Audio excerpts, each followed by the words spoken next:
Hello friends, welcome to export import learning channel. आज के session में बहुत ही इंपॉर्टेंट टॉपिक है जो कि एक इंटरव्यू के जो बेसिक रिस्पॉन्सिबिलिटी होती है वो हम समझने की कोशिश करेंगे। तो इसमें काफ़ी इंपॉर्टेंट नॉलेज है इस सेशन में, जिसमें हम ये एक्टिविटी समझेंगे जैसे compliance sales monthly, coordination sales teams, customer PO and all the things which is very important for the import export manager. Okay, so आप इस वीडियो को एंड तक देखें सो देट कि आपको एक एक एक्टिविटी समझ में आएगी एक्चुअल में जो वर्किंग है वो होती कैसे एक एमएनसी कंपनी में। सो गाइस, स्टार्ट करते हैं सेशन को। यहाँ पे जो वर्किंग एक्टिविटी हम समझ रहे थे इम्पोर्ट एक्सपोर्ट मैनेजर की है। एक कंपनी है बिहाफ फॉस्टरिंग, उसके लिए। तो रोल इसमें किसका है? Manager import export, location Gurgaon, package 10 to 10 LPA, experience 6 to 12 year and qualifications BTech BE mechanical. इसके लिए जॉब प्रोफाइल है। तो ये चीज तो हो ही गई, लेकिन अगर ये आपके अंदर एलिजिबिलिटी नहीं है फिर भी इसकी स्किल और इसकी जो की रिस्पॉन्सिबिलिटी हम समझेंगे तो हमें काफी सारी चीजें क्लियर होगी इम्पोर्ट एक्सपोर्ट में। सो गाइस, आप एक एक एक्टिविटी को ध्यान से सुने। अगर आपको फिर भी समझ नहीं आए तो आप हमें कमेंट्स करके कमेंट्स में मेंशन करें सो देट कि हम उसको दोबारा एक्सप्लेन करें। तो स्टार्ट करते हैं। फर्स्ट है आपका compelling sale plan quarterly annually schedule and for planning purchasing raw materials and import lo local parts. Okay, so first part is that compelling sales plan, मतलब कि हमें यहाँ पे कंपेलिंग सेल्स प्लान बनाना है मंथली, क्वार्टरली और annually. ठीक है, तो यहाँ पे ये इंपॉर्टेंट है कि जो सेल्स प्लान हमारा बनता है वो हमें प्रिपेयर करना है। ठीक है, जिसमें हमें क्या चीज देखनी है? रॉ मटेरियल्स कितना कंज्यूम हो रहा है क्वार्टरली, एनुअली और आपका मंथली। इसके अलावा इंपोर्ट गुड्स क्या है, लोकल पार्ट्स कितने कंज्यूम होते हैं। तो ये सारी चीजों का हमें प्लानिंग प्रिपेयर करना है। ठीक है, जो जिसे हम कहते हैं सेल्स मंथली प्लानिंग, वो प्रिपेयर करनी। तो वो किसके बेस पे होगी? लास्ट जो हमारा प्रीवियस मंथ में जो कंजप्शन हुआ उसके एवरेज हम निकाल के ये हम प्रिपेयर कर सकते हैं। ठीक है, तो इसमें समझने की चीज ये है कि सेल्स प्लानिंग मंथली हम कैसे प्रिपेयर कर सकते हैं, क्वार्टरली ये। तो इसके अलावा scheduling for planning purchase of raw material. यहाँ पे दूसरी चीज क्या है? शेड्यूल करना हमें प्लानिंग परचेजिंग की, किससे?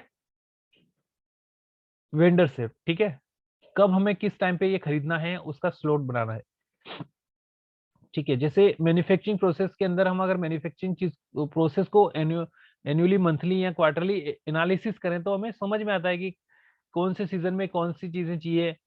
इस टाइप की जब हम वर्किंग में इन्वॉल्व होते हैं तो हमें चीजें ऑटोमेटिकली ऑब्जर्व होती है और हम उसको डेटा एनालिसिस करके प्लान कर सकते हैं। तो उसके बेस पे हमें इम्पोर्ट की प्लानिंग करनी है, प्लानिंग शेड्यूल करनी है। ठीक है, दूसरा पॉइंट से इसका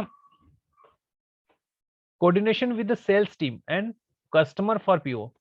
तो यहाँ पे क्या सेल्स टीम क्या करती है?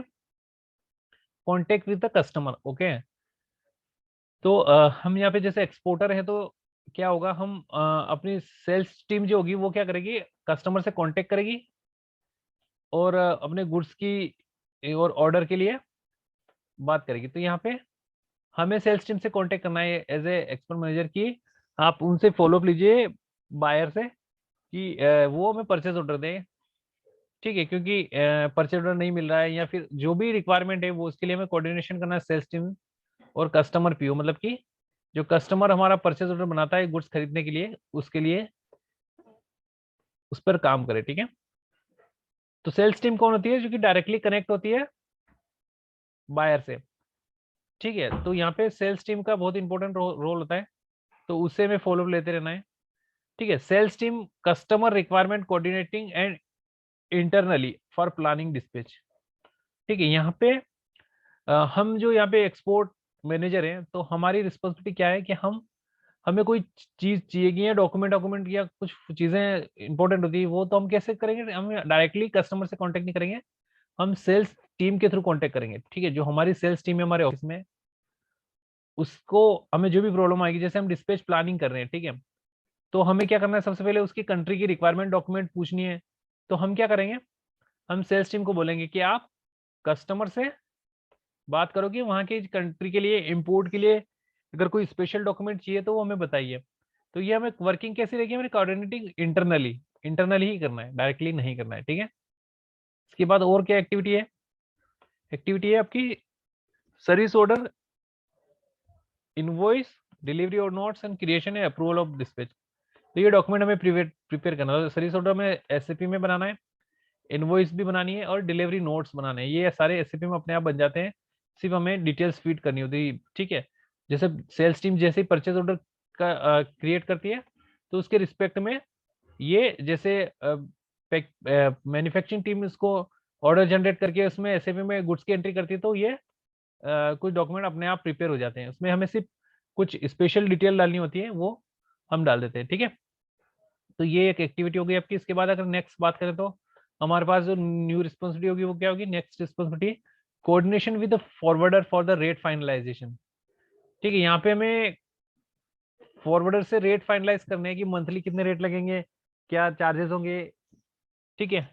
इसके अलावा dispatch, delivery and POD, dispatches में इन्वॉल्व होना है, delivery and proof of delivery, POD, इनमें हमें ये हमें प्रोवाइड करना है, ठीक है। तो यहाँ पे ये यहाँ पे जो एक्टिविटी है मेन क्या है, रेट फाइनलाइज करना। जैसे हमारे शिपमेंट हम जैसे ऑर्डर करना चाहते हैं नेक्स्ट मंथ में, हमारे 20 कंटेनर है, तो हम क्या करेंगे, सीएचए से रेट फाइनलाइज करेंगे, जो कंपिटिटिव रेट होंगे उसको लेंगे और डिस्पैच डिलीवरी का प्रोसेस फॉलो करेंगे, ठीक है। इसके अलावा नेक्स्ट एक्टिविटी पढ़ लेते हैं।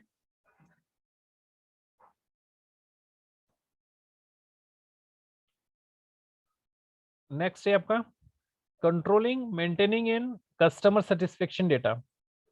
ठीक है, तो क्या डेटा कंट्रोल करना में, कस्टमर सेटिस्फेक्शन, ठीक है, controlling and maintaining customer satisfaction data. तो यहाँ पे क्या होगा, जैसे हम ईयरली शिपमेंट कर रहे हैं, तो जैसे फॉर एग्जांपल लास्ट ईयर हमने 300 शिपमेंट की, तो जो हमारा एक्सपोर्ट डेट रजिस्टर होता है उसमें हम कमेंट्स लिख देंगे कि कस्टमर ने किन किन पॉइंट पे हमें क्वेरी रेज की, ठीक है। जैसे फॉर एग्जांपल हमने कोई शिपमेंट की, तो वहाँ पे हमारा उनको उन्होंने कंप्लेंट डाल दी कि हमारा माल डैमेज हमें मिला है, ठीक है, यहाँ माल गुड कंडीशन में नहीं था, या कुछ शॉर्ट मटेरियल रिसीव हुआ है। तो इस टाइप की जो कंप्लेंट आ रही है वो हम क्या करेंगे, एक डेटा मेंटेन करेंगे ईयरली, और इसको फिर डेटा वाइज उसको एनालिसिस करेंगे। इसके अलावा supporting during the customer audit, ठीक है, जो कस्टमर का जो ऑडिट होगा उसमें हमें सपोर्ट करना है, ठीक है। इसके अलावा और भी जो एक्टिविटी है वो हम समझ लेते हैं। नेक्स्ट है इंपोर्ट कस्टम क्लियरेंस, ठीक है। तो इसमें क्या करना है हमें, primary import custom, export process and documentation knowledge, ठीक है। Primary import custom, import and custom, तो यहाँ पे क्या करते हैं, जो क्या यहाँ पे एक्टिविटी क्या होगी प्राइमरी इंपोर्ट कस्टम में, जैसे इंपोर्ट कर रहे हैं तो हमें सप्लायर ने हमें प्री इंटीमेशन डॉक्यूमेंट दिए तो बिल ऑफ मेटेरियल फाइल करवाना। अगर एक्सपोर्ट की बात करें तो हमें डॉक्यूमेंटेशन का पूरा नॉलेज होना चाहिए, ठीक है। जैसे प्री शिपमेंट डॉक्यूमेंट क्या होते हैं, पोस्ट शिपमेंट डॉक्यूमेंट क्या होते हैं, ठीक है, ये इसकी वीडियो हमने बना रखी है, तो you can go through the play list and watch. इसके अलावा अगर बात करें नेक्स्ट पॉइंट की, तो फॉरवर्डर फाइनलाइजेशन, ठीक है। तो यहाँ पे जो हमने प्रीवियस में एक लाइन पढ़ी थी कि rate negotiation with the forwarder, यहाँ रेट फाइनलाइज, तो वो यहाँ पे आ रही है। यहाँ पे फॉरवर्डर फाइनलाइज कैसे करते हैं, जैसे हमारे पास 4-5 फॉरवर्डर से हम काम करवाते हैं, ठीक है, तो इसको फाइनलाइज कैसे करेंगे, हम उसका रेट कंपेरिजन बनाएंगे मंथली, कि इसकी क्या रेट है, क्या हमने ये शिपमेंट कितने में करा, इसका फ्रेट कितना है, इसकी क्लियरेंस कितनी, इसका ट्रांसपोर्टेशन कितना है, तो उसके बेस पे जो बेस्ट प्राइसेस होंगे उसको हम फाइनलाइज करेंगे। अरेंजिंग पिकअप फॉर मटेरियल, ठीक है, तो यहाँ पे जो फॉरवर्डर फाइनलाइज होने के बाद उसको बोलेंगे कि वो ट्रक अपनी ट्रक या जो भी व्हीकल है वो अपने फैक्ट्री में भेजेगा फॉर डिस्पैच के लिए, वो मटेरियल को पिकअप करेगा। इसका tracking till receipt of material, ठीक है, और इसको ट्रैक करना है टिल कहाँ तक, कि जो डेस्टिनेशन तक नहीं पहुंचा था, विद द रिक्वायर्ड डॉक्यूमेंट्स, और रिक्वायर्ड डॉक्यूमेंट के थ्रू उसका प्रोसीजर करना। जैसे यहाँ से हमने कुछ निकाले, तो मैं रिक्वायर्ड डॉक्यूमेंट क्या होंगे वो कस्टम के लिए वो हम लगा के देंगे, ठीक है। इस प्रकार से पूरी एक्टिविटी में जो भी रिक्वायर्ड डॉक्यूमेंट होंगे उसको हम प्रोसेस करते रहेंगे। अगर नेक्स्ट की बात करें तो नेक्स्ट है हमारा coordinate with the overseas supplier, ठीक है। तो किसके साथ कोऑर्डिनेट करना में, ओवरसीज सप्लायर के साथ, ठीक है, ओवरसीज सप्लायर। अब कोऑर्डिनेट किस टाइप का, कोऑर्डिनेट तो यही होगा कि जैसे हमने गुड्स डिस्पैच कर दिए तो हम यहाँ से उनको इंटीमेशन भेज देंगे कि हमने यहाँ से गुड्स निकाल दिए हैं, ये इतनी तारीख को ऑप्टिमा पहुंच जाएंगे, आप अपनी इंपोर्ट की तैयारी कर लेना, इस टाइप का कोऑर्डिनेशन। इसके अलावा forwarder for pick up the material with required documents, ये तो कोऑर्डिनेशन, ठीक है। इसके अलावा अगर बात करें forwarder for pickup materials with required documents, ठीक है। रिक्वायर्ड डॉक्यूमेंट जो होते हैं शिपमेंट के, वो उससे फॉलो अप लेना। फॉर एग्जांपल कैसे, फॉरवर्डर्स अपनी गाड़ी भेजेगा तो उसके साथ क्या क्या डॉक्यूमेंट हमें लगा के भेजने हैं, ठीक है। तो वो डॉक्यूमेंट का हमें नॉलेज होना चाहिए। इसके लिए coordination with for the custom payment, custom की पेमेंट के लिए कोऑर्डिनेशन करना, तो ये किससे करेंगे, हम फाइनेंस से करेंगे। जैसे बिल ऑफ एंट्री आई, हम बिल ऑफ एंट्री की सेट बना के फाइनेंस को भेजेंगे कि भाई इसकी पेमेंट करो। इसके clearance with the all required document, required document clearance में क्या क्या लगते हैं, जैसे इनवॉइस हो गया, बीएल हो गया, ये डॉक्यूमेंट लगते हैं, उनका हमें नॉलेज होना चाहिए, वो उसके लिए हमें फॉलो अप करना है।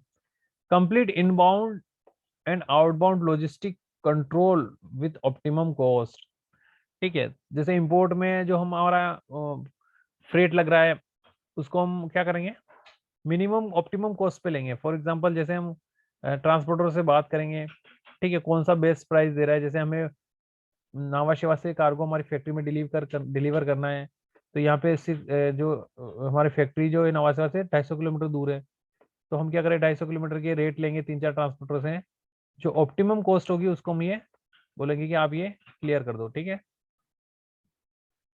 इसके अलावा good knowledge in the MS Office, specially in Excel, PowerPoint and MIS report, इनका गुड नॉलेज होना चाहिए। इसके अलावा annual sales budget completion and finalisation, compilation and finalisation, तो ये एनुअली बजट प्रिपेयर करना है और इसको फाइनलाइज करना है।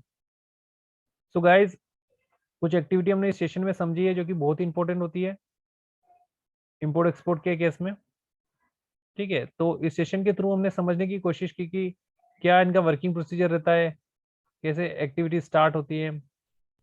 तो guys, thank you for watching the session, have a nice day.